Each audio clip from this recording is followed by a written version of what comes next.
Muvattupuzha KSRTC bus സ്റ്റേഷനിലെ ശുചിമുറിക്ക് സമീപം നിരീക്ഷണ ക്യാമറ സ്ഥാപിക്കണമെന്ന് മാത്യു കുഴൽനാടൻ MLA. ശുചിമുറി ഉടൻ തുറന്നു നൽകുമെന്ന് മന്ത്രി KB Ganesh Kumar. Muvattupuzha KSRTC bus സ്റ്റേഷനിലെ ശുചിമുറിക്ക് സമീപം നിരീക്ഷണ ക്യാമറ സ്ഥാപിക്കണമെന്ന് മാത്യു കുഴൽനാടൻ MLA.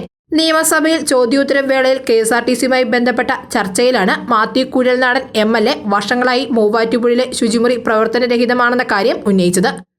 എന്നെ കഴിഞ്ഞ ദിവസം ഒരു 7 മണിക്ക് മൂവാറ്റുപുഴ ബസ് സ്റ്റാൻഡിൽ ഇറങ്ങി ഒരു ലേഡി വിളിച്ചിട്ട് പറഞ്ഞു, എനിക്ക് യൂറിൻ യൂസ് ചെയ്യുക, എനിക്ക് യൂറിൻ ഒന്ന് പോകേണ്ട ഒരു സൗകര്യമുണ്ട്. സത്യത്തിൽ വർഷങ്ങളായി അവിടെ യൂറിൻ ഷെഡ് പോലും വർക്ക് ചെയ്യാത്ത അവസ്ഥയിൽ അവിടെ KSRTC എല്ലാ പണിയും പൂർത്തിയാക്കി എല്ലാം പിടിപ്പിച്ചു.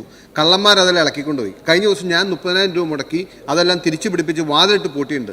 അങ്ങ് ഒരു ക്യാമറ ഫിറ്റ് ചെയ്തറി കൊണ്ടുപോകണ ആരാന്ന് അറിയിക്കാൻ വേണ്ടി ദയവ് ചെയ്ത് ആ KSRTC ബസ് സ്റ്റാൻഡിൽ ഇപ്പോൾ പിടിപ്പിച്ച യൂറിൻ ഷെഡ് ഒരു പ്രവർത്തനക്ഷമമാക്കാൻ ഞാൻ കൂടാതെ 4 കോടി രൂപ KSRTC പണി തീർക്കാൻ എൻ്റെ ഫണ്ടിൽ നിന്ന് അനുവദിച്ചിട്ടുണ്ട്. അങ്ങ് ദയവ് ചെയ്ത് മൂവാറ്റുപുഴ ബസ് സ്റ്റാൻഡിൽ ഒരു ശാപമോക്ഷം തന്നെന്നാണ് എനിക്ക് പറയാനുള്ളത്. 33 സെക്കൻഡ് എടുത്തു.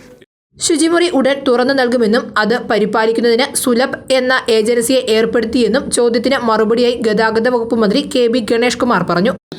മുമ്പ് ഞാൻ പറഞ്ഞ ഒരു പഞ്ചായത്ത് നമ്പറിട്ട് കിട്ടാത്ത പ്രശ്നങ്ങൾ, പണി പൂർത്തിയായില്ല എന്ന നിലയിലുള്ള ശ്രമങ്ങൾ, ചട്ടം മാറിയേണ്ട പ്രശ്നങ്ങൾ, ഇതൊക്കെ അതിനെ ബാധിച്ചിട്ടുണ്ട്. പക്ഷേ അദ്ദേഹം പറഞ്ഞ ഈ ടോയ്ലറ്റിൻ്റെ കാര്യത്തിൽ ഞങ്ങളൊരു തീരുമാനമെടുത്തിട്ടുണ്ട്. കേരളത്തിലെ നശിച്ചു കിടക്കുന്ന എല്ലാ ടോയ്ലറ്റുകളും സുലഭ് എന്ന ഏജൻസി ഏൽപ്പിക്കാനാണ്. അവർ തന്നെ അത് മെയിൻറ്റെയിൻ ചെയ്ത് അവർ തന്നെ മെയിൻ്റെനൻസ് ചെയ്തതിന് ശേഷം അവർ തന്നെ മെയിൻറ്റെയിൻ ചെയ്ത് പോകുന്നത്. ഇപ്പോൾ ആലുവയിൽ പുതിയ ടോയ്ലറ്റാണ്, തുറന്നു കൊടുത്തില്ല. തുറന്നു കൊടുത്താൽ ആകെ നാശമാക്കും. അതിന് മുമ്പേ അവർക്ക് കൈമാറാമെന്ന് വിചാരിക്കുകയാണ്. പൊളിഞ്ഞു കിടക്കുന്ന എല്ലാം അവർ നന്നാക്കും. പക്ഷേ അവിടെ ചെല്ലുമ്പോൾ അവർ വന്നിട്ട് 20 എണ്ണം എടുക്കാമെന്ന് പറഞ്ഞ് അവർ പറഞ്ഞു ഞങ്ങൾക്ക് ഒരു 2 എണ്ണം പരീക്ഷിക്കാൻ പേടിയാണ്. അവർ പറയുന്ന പൈൻറ്റ് കുടിച്ചേച്ച് കാലിക്കുപ്പി, അതായത് ഇപ്പോൾ എടുത്തേക്കുന്ന ആളുകളുടെ വൈരാഗ്യം തീർക്കുന്ന ഇത് എടുത്തുകൊണ്ട് ഈ ക്ലോസറ്റിനകത്ത് ഇട്ടിട്ട് വെള്ളം ഒഴിച്ചളയും, അവിടെ കയറി അടയും. എന്നിട്ട് ഇവർ മുനിസിപ്പാലിറ്റിക്ക് പരാതി കൊടുക്കും. ഇപ്പം പുഴുത്ത് കിടക്കുമ്പോൾ ആർക്കും ഒരു പരാതിയില്ല. നന്നാക്കാമെന്ന് പറഞ്ഞാൽ എല്ലാവർക്കും ഉടനെ പരാതി കൊടുക്കണം. അതൊരു ശരിയുള്ള ഏർപ്പാടല്ല. തീർച്ചയായിട്ടും മൂവാറ്റുപുഴയും ഈ ഒരു ലിസ്റ്റിൽ ഉൾപ്പെടുത്തി, നമ്മളിപ്പോൾ ആലുവയൊക്കെ ഉൾപ്പെടുത്തിയിട്ടുണ്ട്. അതുപോലെ നിങ്ങളെ ഉൾപ്പെടുത്തി അത് പരിഹരിക്കാനും നോക്കാനും കാര്യം ആർക്കെങ്കിലും കൊടുത്താൽ KSRTC ചിലപ്പം 10 രൂപ കൂടുതൽ കിട്ടുമായിരിക്കും. പക്ഷേ ജനങ്ങൾക്ക് വേണ്ടത് ഫെസിലിറ്റിയാണ്. മൂവാറ്റുപുഴ KSRTC ബസ് സ്റ്റേഷൻ നവീകരണത്തിന് 4.5 കോടി രൂപ തന്റെ ആസ്തി വികസന ഫണ്ടിൽ നിന്നും അനുവദിച്ചിട്ടുണ്ടെന്നും MLA പറഞ്ഞു.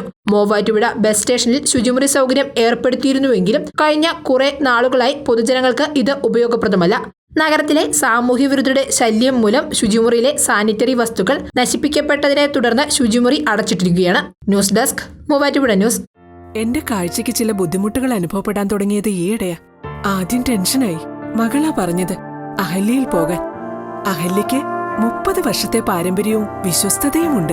അഹല്യയിലെ വിദഗ്ധരായ ഡോക്ടർമാരുടെ ചികിത്സ കൊണ്ട് എനിക്ക് എന്റെ കാഴ്ചശക്തി പൂർണ്ണമായും തിരിച്ചു കിട്ടി. ഇപ്പൊ എനിക്ക് ഈസിയായി വായിക്കാം. നേത്ര സംരക്ഷണത്തിന് നമ്മുടെ Ahalya. Ahalya foundation eye hospital, കേരളത്തിൽ എല്ലായിടത്തും.